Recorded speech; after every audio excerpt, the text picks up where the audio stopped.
The Galactic Council chambers fell silent as the ancient warning sirens echoed through the crystalline walls.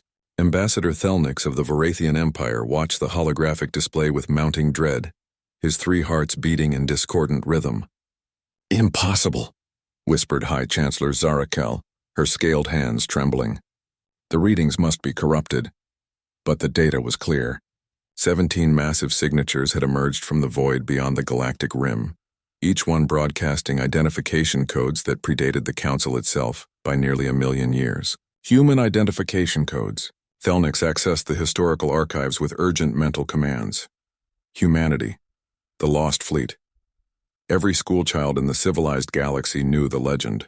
1,000,000 years ago, when humans were barely capable of crude, faster-than-light travel, they had sent their greatest armada into the darkness beyond, chasing a threat the ancient records could no longer name.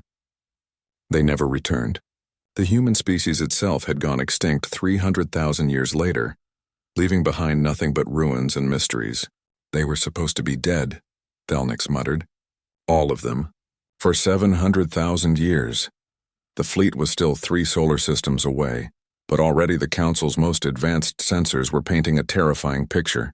The ships were impossibly large, each one dwarfing the modern dreadnoughts that protected Council space. Their hulls showed the scars of countless battles, scorched and pitted by weapons unknown. But they moved with predatory grace, their formations perfect, their intent unclear. Commander Vexithor of the Council Defense Force studied the tactical display with professional concern. "Their technology signatures are wrong. Nothing matches our databases. Whatever weapon systems they're using, they're beyond our classification scale." "Perhaps they're not hostile," suggested Ambassador Krilneth, his hope audible despite his translator's monotone rendering. "Perhaps they return as friends." Thelnix wanted to believe that. He truly did. But then the transmission came. The voice that filled the Council chambers was human, unmistakably so, but altered by time and trials unimaginable. It spoke in a language dead for eons, yet the translation matrices worked perfectly, as if the humans had anticipated this moment. "This is Fleet Admiral Sarah Chen of the Terran Extinction Fleet, broadcasting to unknown civilizations occupying what was once human space. We have returned from the outer dark. We have completed our mission. We are coming home." The silence that followed was absolute. "Extinction Fleet?" Zaraquel's voice cracked. "What does that mean?" Thelnix's fingers flew across his data tablet, pulling up fragmented records from the earliest days of the Council. There, a footnote in an archaeological report. The last transmission from humanity before their fall had mentioned something. "If the fleet returns and we are gone, know that we bought you time. Forgive us for what they must have become." "Oh gods," Thelnix breathed. They weren't running. They were hunting.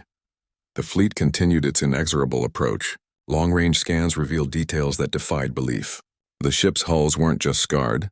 They were built from materials that shouldn't exist. Compressed matter that bent light around it, armored in substances harder than neutronium. Weapon ports covered every surface, thousands of them. Designs that suggested 1,000,000 years of constant warfare and adaptation. But it was the crew readings that truly horrified Thelnix. Life signs aboard those ships numbered in the billions, humans, somehow alive, somehow unchanged by the passage of geological time. Commander Vexthor's tactical analysis appeared on the central display. "If they're hostile, we cannot stop them. Every fleet in Council space combined couldn't stop even one of those ships.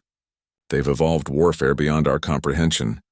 Admiral Chen's second transmission was more detailed and more chilling. "We pursued the Devourers into the outer dark. It took us 600,000 years to find them, 200,000 more to understand them, another 200,000 to hunt them to extinction. We are what remains of humanity. Changed, adapted, perhaps no longer fully human in the way our ancestors would recognize. We have seen things that would break your civilizations. We have become things that would terrify our own creators." The holographic display shifted, showing images from the fleet's databanks. Thelnix wished he could unsee them. Creatures of living void, planets consumed and converted into weapons, space itself twisted into impossible geometries. And there, fighting through it all, humans. Not the humans of legend. Gentle, curious, often foolish, but something harder. Something that had stared into an abyss that could swallow galaxies and refused to blink. "We do not ask permission to return. Admiral Chen continued. We do not require your approval, but we offer you a choice. We carry within us knowledge of threats you cannot imagine, defenses against horrors that still lurk in the spaces between galaxies. We can teach you. We can protect you. We can ensure that what hunted us never reaches your worlds. Or, Zaraquel asked the empty air. As if hearing her, Admiral Chen's voice dropped to something almost sad. Or we can continue past you. Return to the worlds that once were ours. Let you face the darkness when it comes, and it will come without us. The choice is yours. But choose quickly. We have been patient for 1,000,000 years. We grow tired of patience.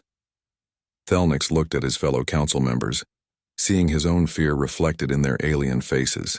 They had built their civilization on the graves of humanity, never knowing that the most dangerous humans had never died.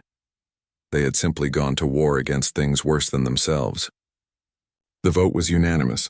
Whatever these humans had become, whatever price their knowledge demanded, it was better than facing the darkness alone. As the extinction fleet entered council space, Admiral Chen's final words echoed through the chambers. We are home, and we have learned to make sure home stays safe. Forever. Outside, 17 impossible ships took up positions around the galactic core and began to teach a 1,000,000-year-old lesson about survival. Humanity hadn't died. It had simply been busy.